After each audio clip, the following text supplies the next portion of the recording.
12 दिसंबर 1878 इतिहास का एक ऐसा दिन था जिस दिन जॉर्जियन टाउन के गोरी नाम के जगह पर एक लीडर का जन्म हुआ था। कुछ लोगों के लिए इसकी सोच और कार्यशैली उत्तम थी, तो वही दुनिया के कुछ हिस्सों में इसे दुनिया के सबसे क्रूर तानाशाह का नाम दिया। आगे चलकर यही बालक दुनिया के सबसे पहले कम्युनिस्ट स्टेट का तानाशाह बना। इसने सोवियत यूनियन में इंडस्ट्रियलाइजेशन लाई, तो वही दुनिया के सबसे बड़े फेमाइन को भी कुचला। इसने जेल से लेकर एग्जाइल तक झेले और वही दूसरी तरफ सीक्रेट पुलिस को बहाल करने से लेकर detention and force labour camps तक बनवाए। जी हाँ, हम बात कर रहे हैं अक्टूबर रेवोल्यूशन, मार्क्सिज्म के सबसे मजबूत नेता बनकर उभरे द डिक्टेटर स्टालिन की। His popularity far outstripped that of any other world leader. In the Soviet Union, his image was everywhere. He had become a living icon. Stalin left his forces in no doubt as to who they should fear most, him or Hitler. A crucial chapter in the story of that struggle is the death of one of the fathers of the Cold War, Joseph Stalin. 1878 में Georgia के गोरी शहर के एक बेहद गरीब परिवार में स्टालिन का जन्म हुआ और उसके बचपन का नाम रखा गया योसेफ विसारियोनोविच जुगाशिवली, जिसे आगे जाकर उसने जोसेफ विसारियोनोविच स्टालिन रखा, जहां स्टालिन का मतलब होता है मैन ऑफ स्टील। जोसेफ के पिता विसारियोन जुगाशिवली एक कॉबलर थे। वैसे तो जोसेफ की माँ उसे बहुत प्यार करती थी, लेकिन उसके पिता शराबी थे। वो अक्सर शराब के नशे में जोसेफ को मारते पीटते रहते थे। अपने पति के ऐसे बर्ताव से स्टालिन की माँ काफी दुखी रहती थी। वो काफी धार्मिक महिला थी और वो चाहती थी कि उनका बेटा स्टालिन बड़ा होकर एक प्रीस्ट बने और सामाजिक दायरों से ऊपर उठ जाए। बेटे को पिता के अत्याचार से बचाने के लिए उसे घर से भगाकर सिटी के एक चर्च स्कूल में पढ़ाया। जोसेफ बाकी बच्चों से अलग था।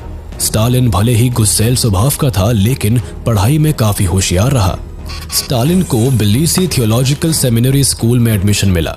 यहाँ उसने कार्ल मार्क्स और कई अलग अलग रेवोल्यूशनरीज के बारे में पढ़ना शुरू किया, जिसकी वजह से वो इतना इंस्पायर्ड हुआ कि कुछ समय बाद उसने अपने आप को एथिस्ट घोषित कर दिया। फिर उसने 1899 में स्कूल छोड़ दिया। ना ही तो कभी उसे डिग्री मिली और फिर ना ही उसने पलटकर कभी भी एकेडमिक का रुख किया। 1899 से स्टालिन पूरी तरह रेवोल्यूशनरी एक्टिविटीज में शामिल हो गया। 1899 से लेकर 1901 तक स्टालिन पूरी तरह से रशियन एम्पायर के खिलाफ काम करता रहा। उसने कई भाषण दिए और मजदूरों को इकट्ठा किया। कई बार वो अरेस्ट होने से बचा। लेफ्टिस्ट और रेवोल्यूशनरीज के साथ मिलकर रशियन एम्पायर को उखाड़ फेंकना ही स्टालिन के जीवन का लक्ष्य बन गया।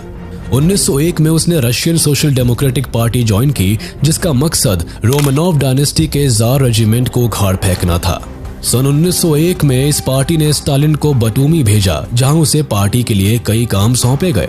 फिर 1902 में स्टालिन ने रिफाइनरी स्टोर हाउस में काम किया, जहां उसने मजदूरों के हक के लिए कई हड़ताल किए, जिसके परिणाम के तौर पर मजदूरों के पेमेंट बढ़े। लेकिन लगातार हो रहे हड़तालों और मजदूरों के मांगों की वजह से कैपिटलिस्ट ने पुलिस की मदद ली और साथ ही सारे रेवोल्यूशनरीज और प्रदर्शनकारियों को बुरी तरह मारा पीटा गया। हालांकि इससे शांति नहीं बहाल हुई और स्टालिन ने फिर नया हड़ताल घोषित कर दिया। इस बार पुलिस ने बर्बरता दिखाई। कई सारे लेफ्टिस्ट लीडर्स पकड़े गए। हजारों लोग बुरी तरह जख्मी हुए। इस कांड को इतिहास में बटूमी मैसेकर का नाम दिया गया। इस कांड के बाद स्टालिन भी गिरफ्तार हुआ, लेकिन तब तक कम्युनिस्ट सोसाइटी से लेकर रशिया तक में स्टालिन के नाम का डंका बज गया था। 1903 में स्टालिन के केस की सुनवाई हुई और उसे 3 साल के एग्जाइल में साइबेरिया भेज दिया गया। हालांकि जल्दी ही स्टालिन इस एग्जाइल से भाग निकला। स्टालिन के फिलिस आने के साथ ही उसके पॉलिटिकल करियर में बड़ा बदलाव हुआ। इसके एग्जाइल के दौरान 1903 में RSDLP पार्टी का बंटवारा हो गया, जिसमें से एक पार्टी का नाम बोल्शेविक्स था, जिसे व्लादिमीर लेनिन लीड कर रहे थे। स्टालिन चूंकि लेनिन से पहले से ही प्रभावित था, तो उसने इसी पार्टी को ज्वाइन कर लिया। जल्दी ही सेंट पीटर्सबर्ग में एक भयानक मैसेकर हुआ, जिसमें रेवोल्यूशनरीज को मारा गया। इस दिन को इतिहास में ब्लडी संडे के नाम से जाना जाता है।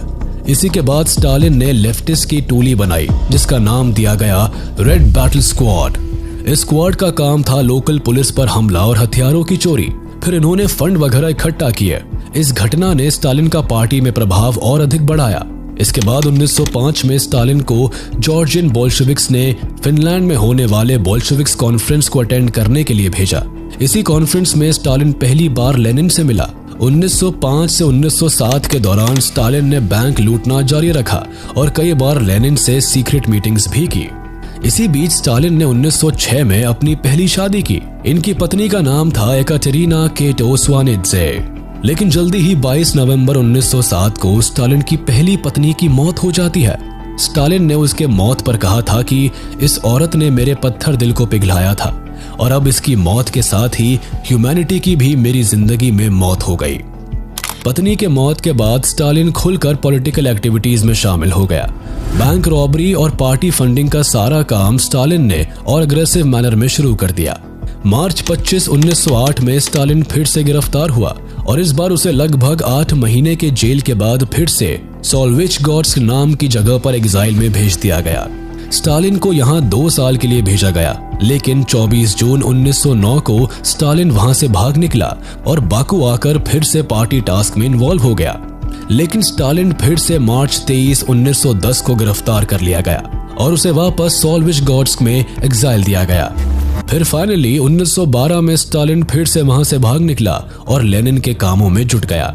1912 में स्टालिन को सक्सेस की पहली सीढ़ी मिली जब लेनिन ने उसे बोल्शेविक पार्टी की फर्स्ट सेंट्रल कमेटी और न्यूज़पेपर प्रॉडा का चेयरमैन बना दिया।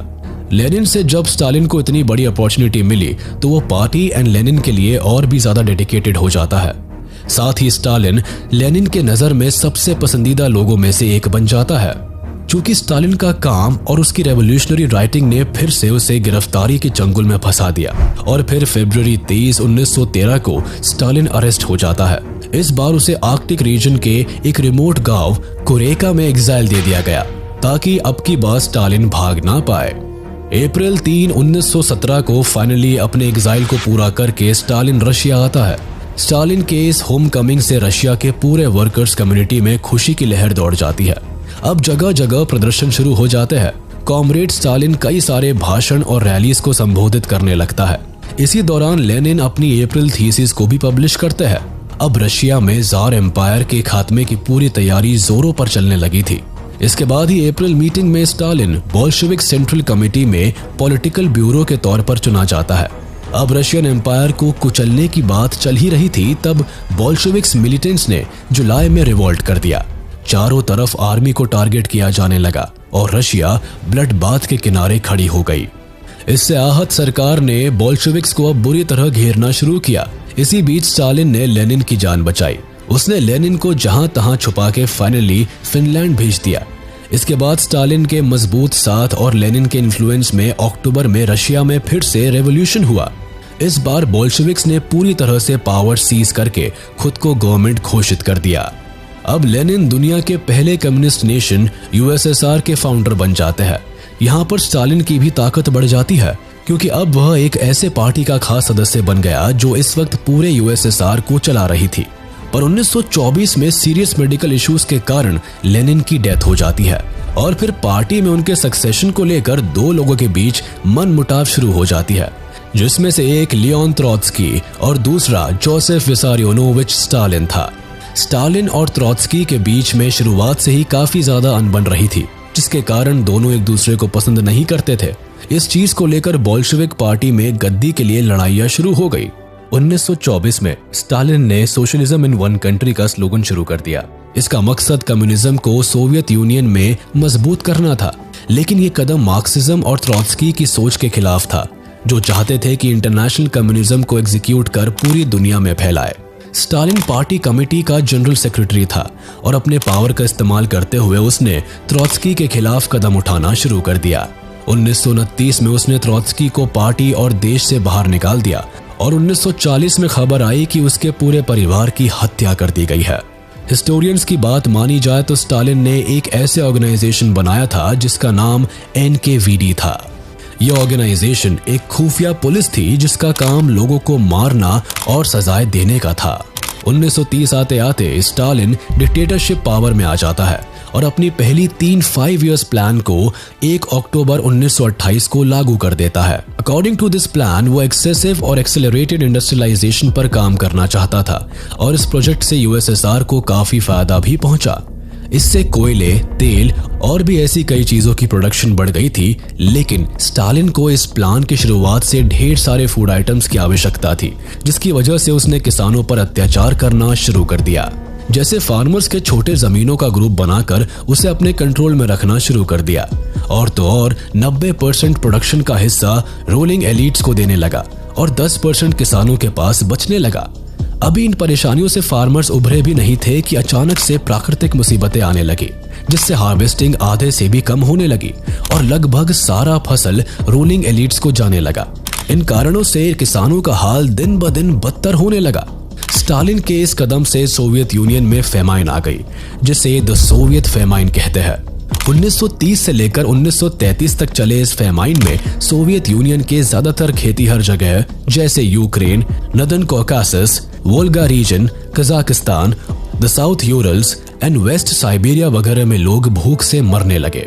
ऐसा माना जाता है कि इस दौरान लगभग 80 लाख लोगों की मौत पूरे सोवियत यूनियन में भूखमरी के कारण हुई थी।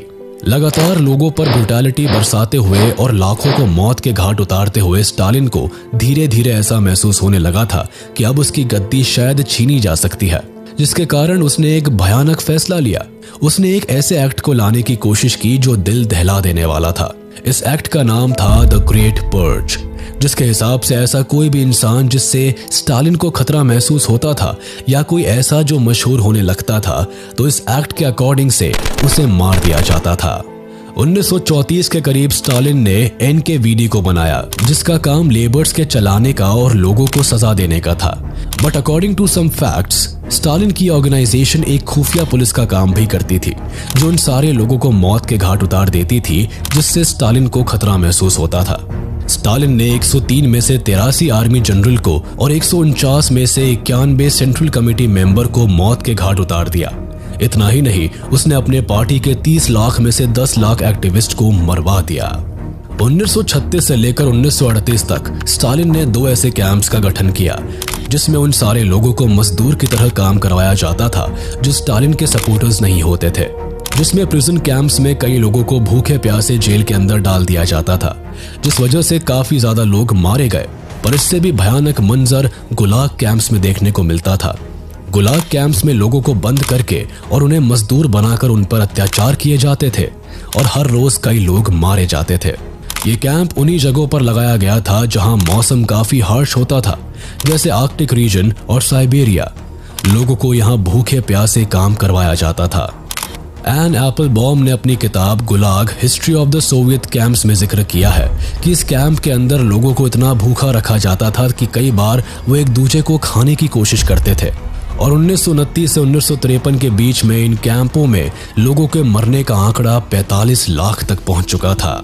1939 में वर्ल्ड वॉर 2 शुरू हुआ और ये वक्त था जब वर्ल्ड वॉर 2 का डर लगभग सारे यूरोपियंस के दिल में बैठा था।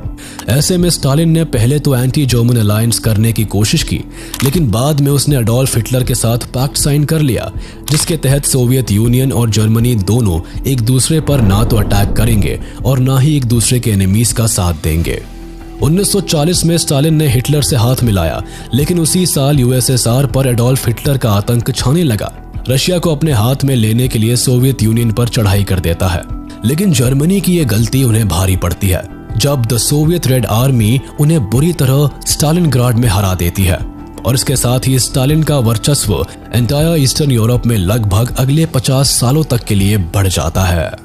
इसके बाद Soviet union, the great Britain, China और यूनाइटेड स्टेट्स ऑफ अमेरिका मिलकर अपना अलायंस फॉर्म करते हैं और 1945 को नागासाकी अटैक के साथ वर्ल्ड वॉर 2 जीत जाते हैं। स्टालिन अपने आखिरी के कुछ सालों में मॉस्को के एक छोटे से कॉटेज में रहने लगा, जहां वह ज्यादा लोगों से मिलता नहीं था।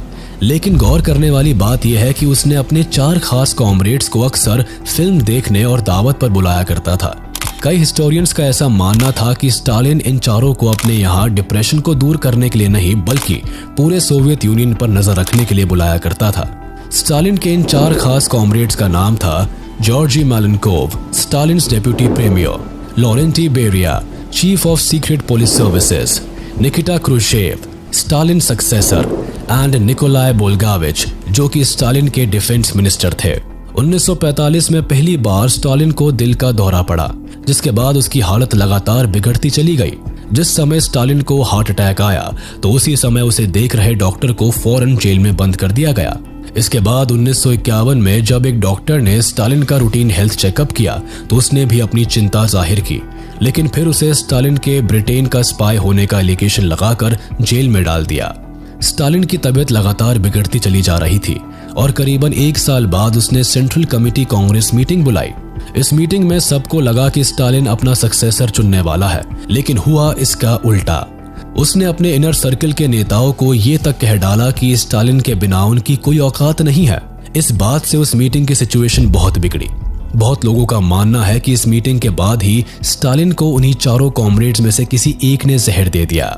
28 फरवरी 1953 आखिरी रात, जब स्टालिन के साथ उसके चारों खास कॉमरेड्स ने आखिरी दावत की। इस दावत में स्टालिन ने इन 4 खास कॉमरेड से अपने एक दहशत भरी प्रोजेक्ट डॉक्टर्स प्लॉट के बारे में जानकारी ली। इस प्रोजेक्ट के अकॉर्डिंग स्टालिन कई जूइश डॉक्टर्स को जेल के अंदर और अपने कैंप्स में डलवा देता था। उसी दिन स्टालिन को दोबारा दिल का दौरा पड़ता है और उसकी हालत बेहद गंभीर हो जाती है। इतनी सीरियस कंडीशन को देखकर डॉक्टर्स को स्टालिन के पास भेजा जाता है, जहां उसका आधा शरीर पैरालिसिस का शिकार हो गया होता है। स्टालिन के बीमार पड़ने की खबर रेडियो पर ब्रॉडकास्ट कर दी गई और बता दिया गया कि रविवार को आए दिल के दौरे के कारण उनकी हालत बेहद ज्यादा गंभीर है, जिसके बाद ये खबर पूरी दुनिया में फैल गई। 5 मार्च सन 1953 की रात जब जोसेफ विसारियोनोविच स्टालिन ने अपनी आखिरी सांसें ली, तब जाके इस तरह सोवियत यूनियन के इस क्रूर तानाशाह का अंत हुआ। इनकी मौत भले ही मिस्टीरियस रही, लेकिन इनके फ्यूनरल में लाखों लोग इकट्ठा होकर आंसू बहा रहे थे।